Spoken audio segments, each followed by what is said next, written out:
Have you ever stopped to think that the truth may be hidden in the eyes of those you least expect? What if I told you that a quiet, sensitive, and constantly ignored boy was the only person who tried to save an entire city from a tragedy? And no one listened? Well, yes, this story is true. And it will shake everything you believe about intuition, empathy, and what it means to truly listen to others. Elijah was not an ordinary boy, but he also didn't have superpowers or a cape. He had something much rarer these days: sensitivity. And that's exactly why he was discredited. What you're about to see now is not just the journey of a boy who predicted the future. It's a portrait of humanity when it chooses arrogance over humility, fear over trust, and silence when the voice of the other most needed to be heard. Get ready to feel. Get ready to reflect. This story will confront you. It will inspire you. And maybe, just maybe, it will remind you of someone you've ignored because they seemed too different. In the end, the question won't be, how did he know? But rather, why don't we ever listen when we need to?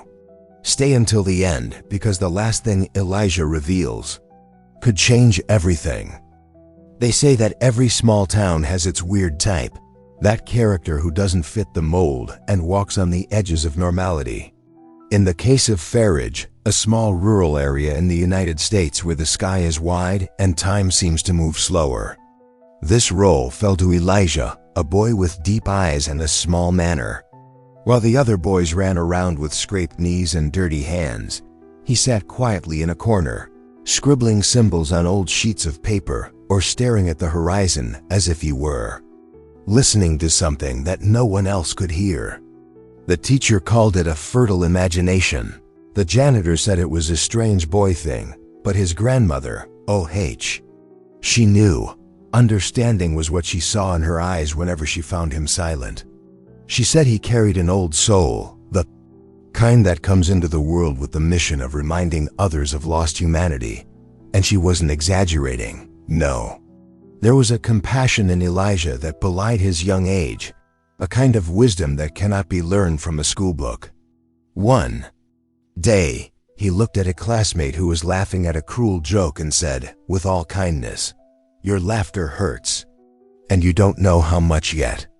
The words, so simple, left the boy silent for days. There was already something different in that sentence, something that no one dared to understand. It was during recess that his loneliness was most noticeable. While the others ran after the ball, exchanged stickers, or fought over silly things, Elijah sat under a tree with his head resting against the trunk. He observed the clouds with a kind of reverence, as if they were maps that only he could read. One day, a classmate came over and asked him what he saw so much up there. Elijah answered, "Dreams. Some are arriving, others are getting lost." The boy thought it was strange, made a joke and left. But something there echoed, like a whisper that we try to forget. And that was how it was with everything Elijah said. He didn't talk much, but when he did, it was as if he were opening a window in the middle of a gale. Kindness was his trademark, even when he was correcting someone. He never shouted, never imposed himself arrogantly. There was a serene humility about him, a natural altruism, as if his role was more to observe and understand than to participate.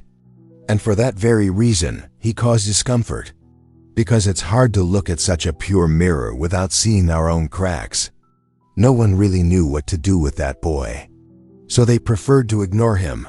The adults didn't know, but Elijah wrote everything down in an old blue-covered notebook, a gift from his grandmother, which said, "When the world doesn't want to listen, write. One day they'll read." And he wrote about his loneliness, his fears, the sad faces he saw in the school hallways, about the smiles that seemed forced, the hugs given out of obligation. He wrote with an affection that bordered on poetry without ever mocking other people's pain. It was as if he carried the power of kindness between his fingers, and each letter he wrote was an act of reconciliation with the world. Even though he was the butt of jokes, he never fought back. Instead, he left anonymous notes in backpacks with phrases like, "You are stronger than you think." A small gesture, but one that, for many, was the turning point in a difficult day. And if someone asked how he knew who was suffering, he would just smile. That sensitivity, a mix of empathy and inspiration, did not come from studying. It came from within. It was as if the universe had entrusted him with a secret, and he was silently trying to tell us. But who, after all, was willing to listen? One morning, during a monotonous science class, Elijah raised his hand and said calmly, "The power will go out before recess." The teacher, already accustomed to his poetic interruptions, just smiled and continued with the lesson. But 40 minutes later, the school plunged into sudden darkness. The fans stopped, the projectors went silent, and the buzz turned to astonishment. It was a coincidence, they said. But Elijah, with his quiet manner and steady gaze, just wrote something down in his notebook. No one asked what. It was as if he had already accepted the role of someone who sees beyond and pays the price for it. The next day, he pointed to the playground and commented to a classmate, "The blue bike will fall before the signal." Minutes later, slipping on the wet sidewalk, a boy fell with the bike. Once again, they laughed nervously. They preferred to joke about the absurdity rather than accept the possibility of something that escaped logic. The truth, however, began to form silently, like a thick cloud on the horizon. It was on a cloudy Friday that things began to change. Elijah told his grandmother, "Tomorrow the neighbor's dog will run away, and he will only come back when he finds something important." On Saturday, the dog really did disappear. The entire neighborhood searched for him. The grandmother, with her ancestral wisdom and faith in humanity, simply prepared an extra plate of food, saying, "He will come back with an answer," and he did. On Sunday afternoon, the dog appeared with a shiny object in his mouth. It was a ring that had been lost for years by a resident who, until then, believed he would never find it again. The commotion was general. The story spread, but no one connected the dots, or rather, they didn't want to connect them. Accepting that a boy could predict the unpredictable shook the foundations of logic, challenged certainties, and demanded humility. And let's face it, humility is a rare commodity in times of pride disguised as wisdom. But that wasn't all. Elijah began to talk about feelings before they surfaced. He would say, with a touch of disarming sincerity, "Today you are sadder, even when you smile." Sometimes he would grab someone's arm and say, "Don't go down that path now." And like in a movie script, something really went wrong for those who didn't listen. No one could explain how he could perceive so much.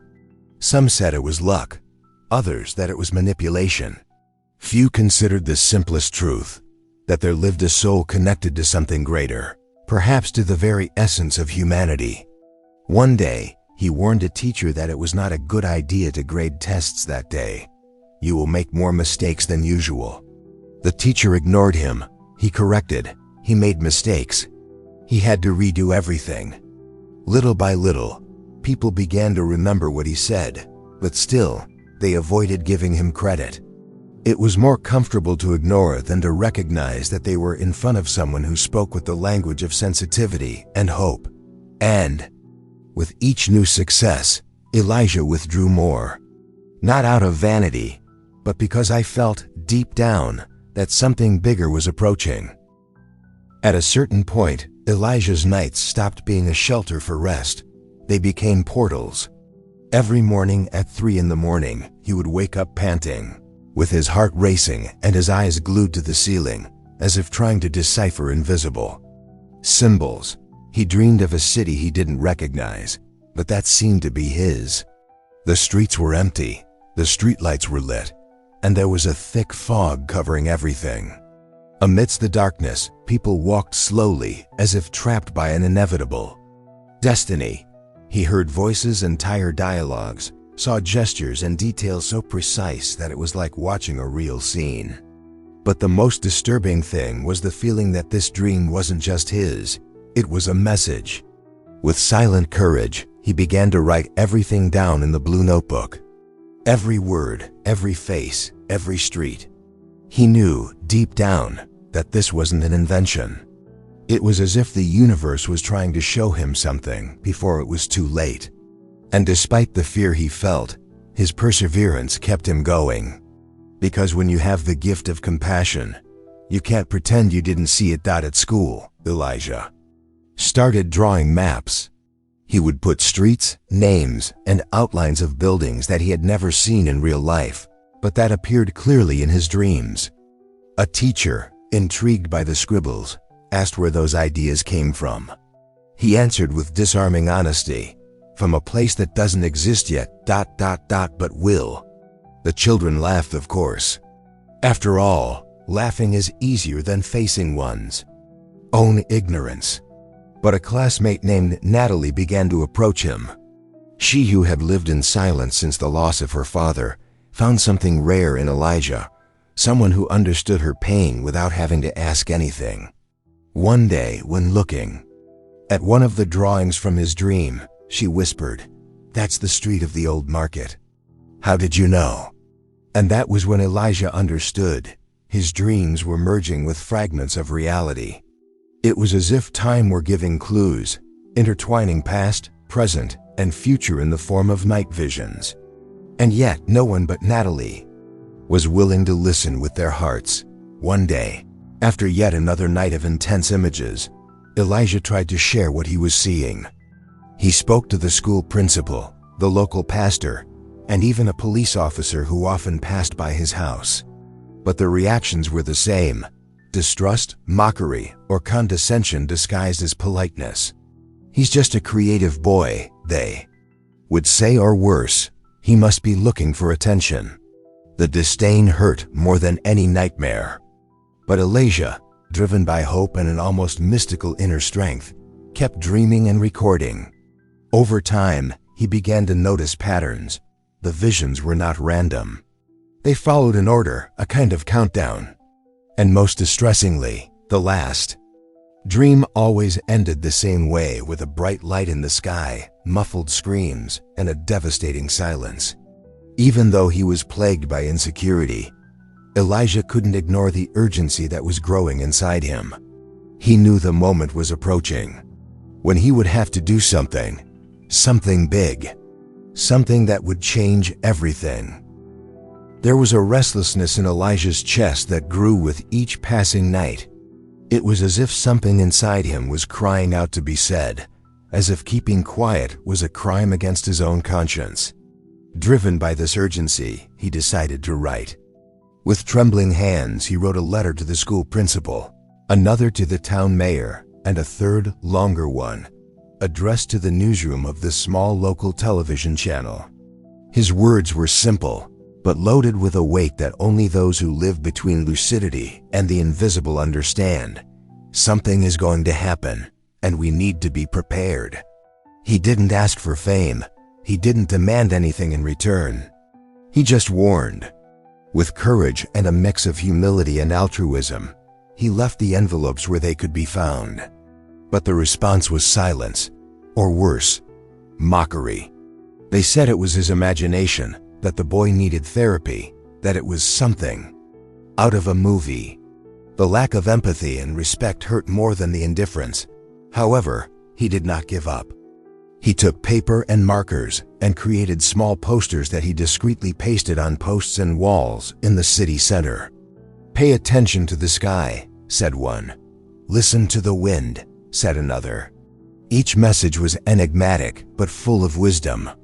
That escaped most. Some residents thought it was a marketing campaign for a play. Others thought it was a joke in poor taste. One curious man even asked who was behind it, and when he heard Elijah's name, he simply muttered, "Ah, the crazy boy," and he went on his way. Even Natalie, who had previously shown understanding, now seemed unsure. "What if you're wrong?" she asked one afternoon. Elijah replied with a sincerity that cut through the air, "What if I'm right?" But even this phrase, so full of truth, went unnoticed. Because the fear of believing is still more comfortable than the courage to see. That was when he took his boldest step. He asked his grandmother to take him to the community radio station. There, among old equipment and rusty microphones, he managed to get 5 minutes on the air. His voice, although timid, sounded like thunder in attentive ears. The weather is saying something. There are signs everywhere, I beg you, listen. It was the cry of a child who, even when ignored, continued to offer what he could, the truth. But right after leaving the radio station, someone commented sarcastically, "Another little psychic." The commotion he expected did not come. The respect did not arrive. And that late afternoon, Elijah sat on the stairs of his house, with his eyes fixed on the overcast sky. He had done what he could. And even though he felt fear, insecurity, and loneliness, there was a spark of confidence inside him. He knew that the story was not over yet. He was just waiting for his next act. The day dawned strangely in Farage. A thick silence hung in the air, as if the entire city was holding its breath. Elijah woke up before sunrise. His eyes were red, not from fatigue, but from anguish. The night had been filled with even more intense dreams, and this time he had no doubts. It was today. He quickly wrote down the last images he had seen: the empty square, the church bells ringing out of time, the clock tower stopping exactly at 2:37 p.m. while many were preparing breakfast or sending their children to school. He looked out the window with a heavy heart. The sky was different, with a hue that mixed lead and embers. His grandmother, noticing her grandson's gaze, simply held his hand. There was compassion in her eyes. She didn't ask anything. She just whispered, "It's going to happen, isn't it?" Elijah shook his head. And then it began. At 2 p.m., dark clouds began to form. The wind changed direction. Birds flew in disorderly flocks. People who had previously ignored the warnings began to look up with concern. At 2:32 p.m., the fire department siren went off on its own. No one understood why. And at 2:37 p.m., as in the dream, the clock tower stopped. A loud bang echoed through the city. One of the gas tanks on the east side had exploded. The fire spread quickly, affecting houses, shops, and even a school. There was widespread panic. Screams, cries, and a confusion that seemed orchestrated by the chaos itself. The authorities, without explanation, tried to control the situation. But one thing was clear to everyone: Elijah had foreseen every detail. That boy, previously seen as a lunatic, was now remembered for the enigmatic phrases, the warnings on the walls, the ignored letters. The city, which had mocked him so much, now found itself plunged into its own disbelief. The tragedy was not just material. It opened emotional wounds that would take years to heal. Families were lost, others were separated. And at the center of it all, like a beacon that no one could see in time, was Elijah. He did not appear that day. No one knew where he was. But his name was whispered with reverence, fear, and regret. Natalie cried uncontrollably. She told her parents. He warned. He tried. The mayor, upon reviewing the letter he had received, sat on the floor of his office and cried like a child. The religious community, once so convinced, began to question whether all this was a punishment, a sign, or a chance for reconciliation with something greater. On local television, they replayed the recording of the radio where Elijah had made the warning, and then the city stopped. There was not only a call, but a lesson in empathy, humility, and hope. A painful reminder that listening is sometimes the greatest act of love one can offer. After the tragedy, the city was plunged into a kind of silence that could not be heard, but could be felt. It was as if even the wind was afraid to blow. Farage, so accustomed to a quiet routine, was now surrounded by collective mourning. The laughter in the courtyard ceased, the church bells rang slowly, and glances met with regret and shame. On every corner, Elijah's name was whispered. Where was he? Why had he disappeared? The truth is that, deep down, everyone knew. He had disappeared because he could not bear it. The contempt, the mockery, the loneliness imposed on him. It all weighed too much on a boy who only wanted to be heard. And now, with the city in emotional ruins, people were beginning to feel for the first time the true weight of regret. A regret that was accompanied by a deep emotion and a belated respect, which, ironically, was born of pain. Natalie, once shy, became almost a symbol of that collective feeling. She walked the streets with posters that had excerpts from Elijah's writings. If you listen to the sounds of the unseen, you will see what is coming. She stuck them on lampposts, walls, and windows as a gesture of reconciliation. Some people stopped, read them, and cried in silence. Others, out of shame, looked away. The radio station that had once mocked Elijah now made room for messages of empathy, stories of forgiveness, and acts of kindness. A teacher, the same one who had graded tests on the wrong day, wrote a public letter apologizing. It spoke of how ignoring a child because of their sensitivity is a serious flaw in our humanity. Little by little, the town began to understand that they had lost more than peace that day. They had lost a chance to hear a pure heart. And that kind of loss is not measured in numbers, it is measured in scars. Elijah was out of sight for days. His grandmother said he needed time. Wounded hearts cannot be mended quickly, she said wisely, and she was right. Meanwhile, prayer groups and community meetings were emerging, and even a small square was being renovated and named Listening Garden. What had once been a source of mockery was now an inspiration. Elijah's name was on bulletin boards, on social media, and in discussions at schools. The city, as if in a healing process, was beginning to understand the power of listening, understanding, and resilience. For the first time, there was room for vulnerability. And within this openness, something rare was born, a sincere desire for change, to be better, to look at others with more humanity. Elijah's absence, paradoxically, brought presence. A presence that could be felt in every gesture of affection, every request for forgiveness, every act of humility that now sprouted everywhere. But there was still one question that everyone was afraid to ask. What if he didn't come back? With Elijah's prolonged absence, something unprecedented began to happen in Farage, the search for the truth. But not a common truth, the kind that fits into dictionaries or police reports. It was an almost spiritual search. Who was this boy? Where did such wisdom come from? How did he know things that not even the most experienced adults could foresee? It was then that scholars, journalists, and even religious leaders began to arrive in the city. They came from far away, with cameras, notebooks, and microphones, but above all, with a rare kind of respect that only appears when reason bows before the inexplicable. They interviewed neighbors, teachers, his grandmother, and they all said the same thing. He was always like this, quiet, sweet, and different. This difference, previously seen as a source of jokes, was now the focus of an almost sacred investigation. Some said he was a prodigy, others an envoy.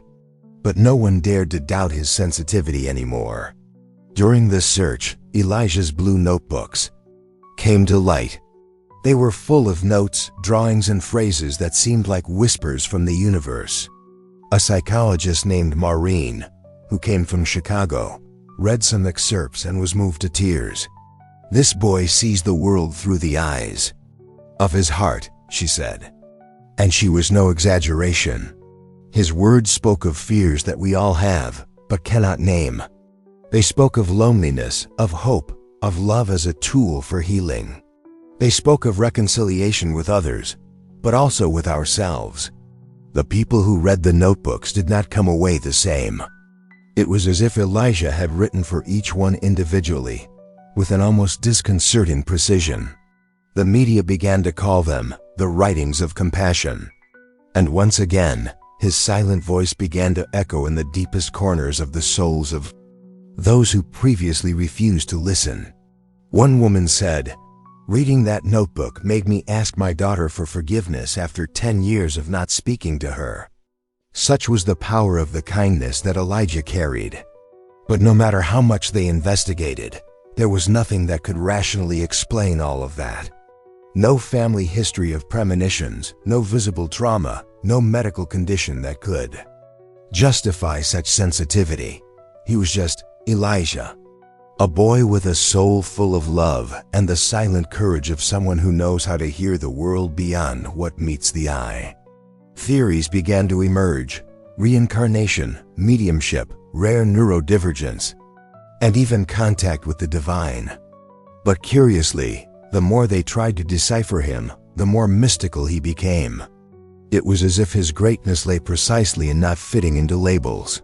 His grandmother, always serene, said a phrase that was all over the newspapers: Elijah is a mirror. He only showed us what we didn't want to see. And there, in that reflection, something new was born. An entire city learning to look within, guided by a boy who only wanted to be understood. But what if he still had more to say?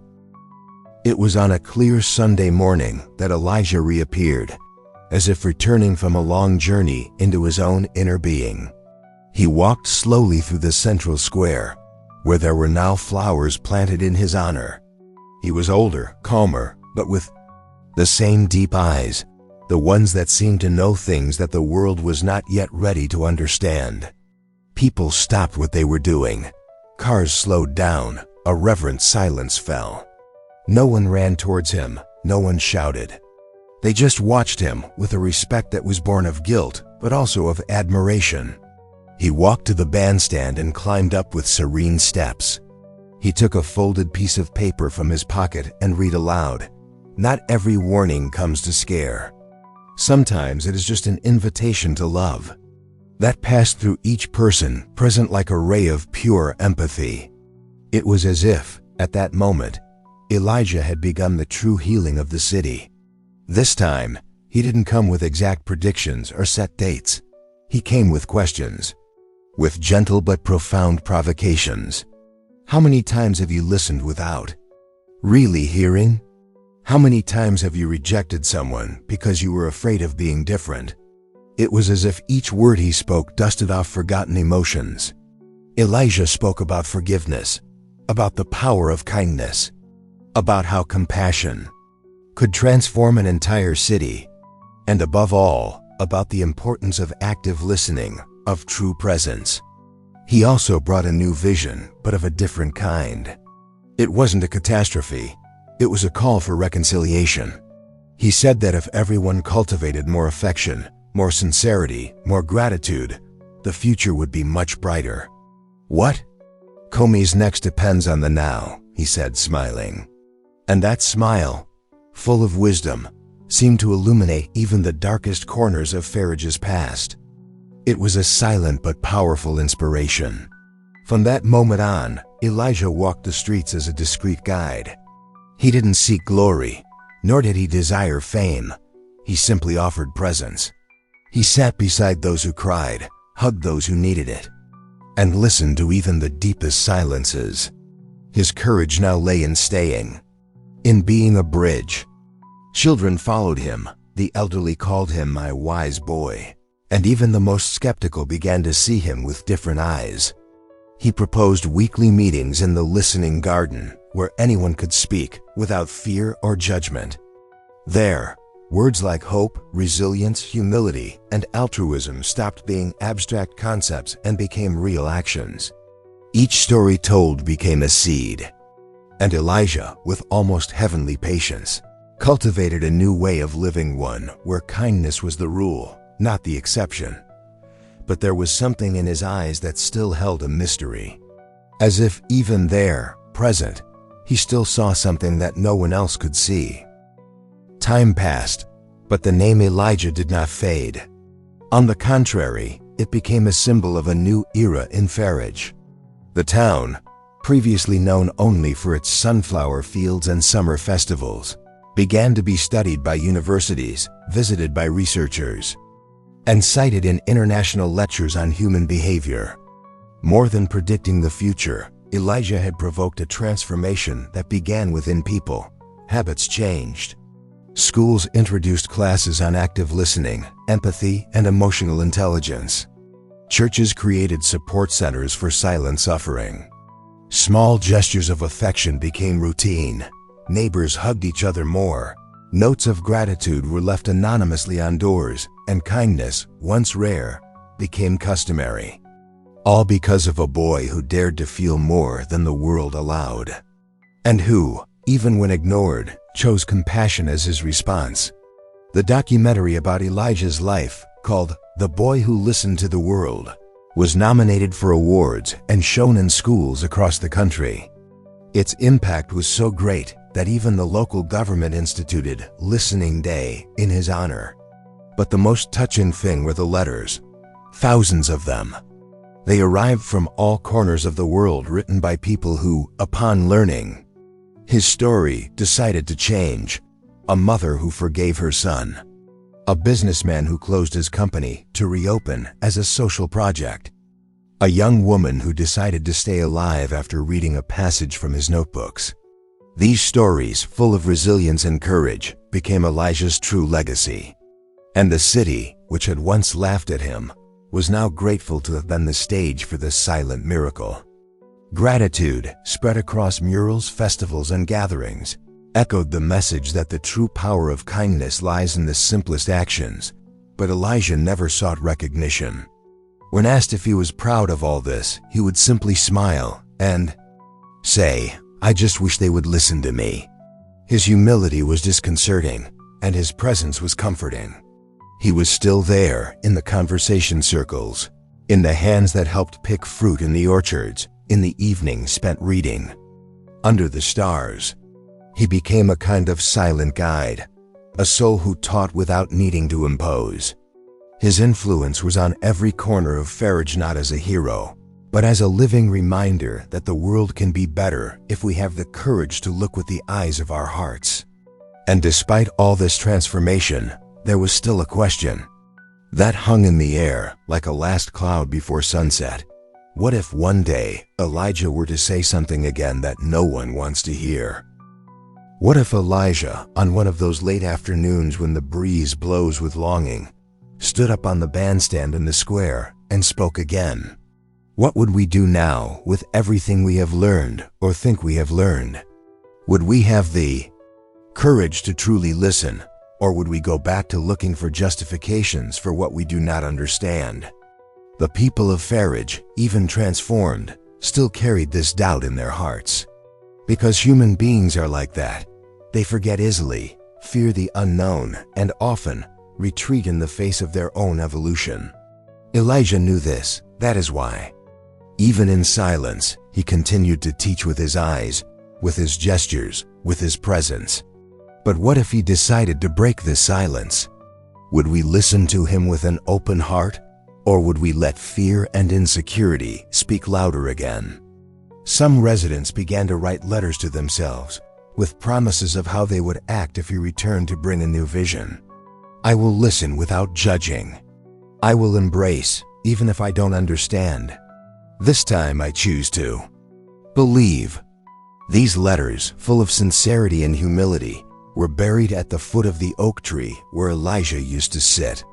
It was a symbolic ritual, but one charged with emotion. A reminder that true listening requires resilience and openness.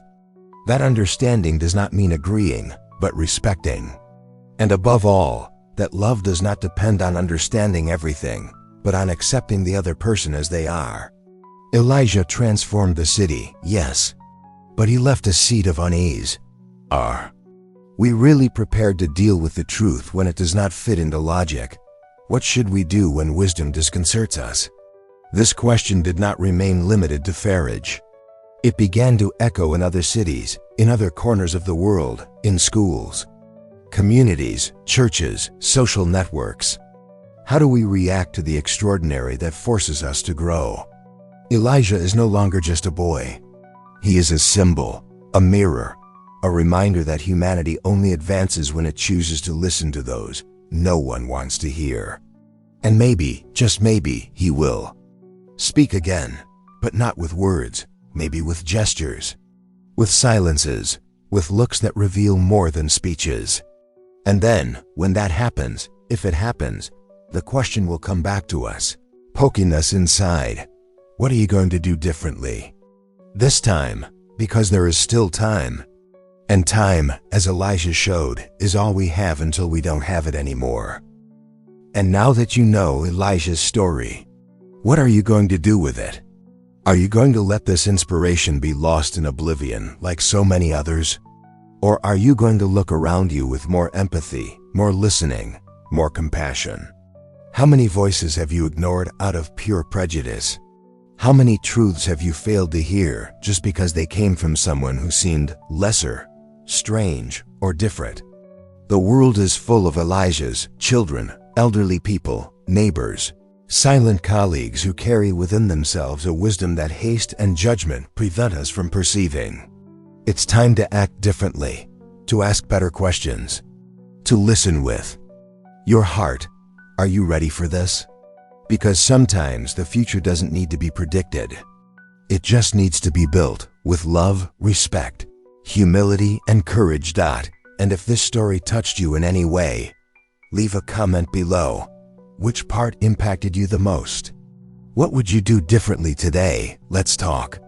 Let's create a community of people who feel, who think, who act with kindness and sincerity. Oh, and don't forget, subscribe to the channel, activate the bell, and come with us to continue diving into stories that awaken the best in humanity.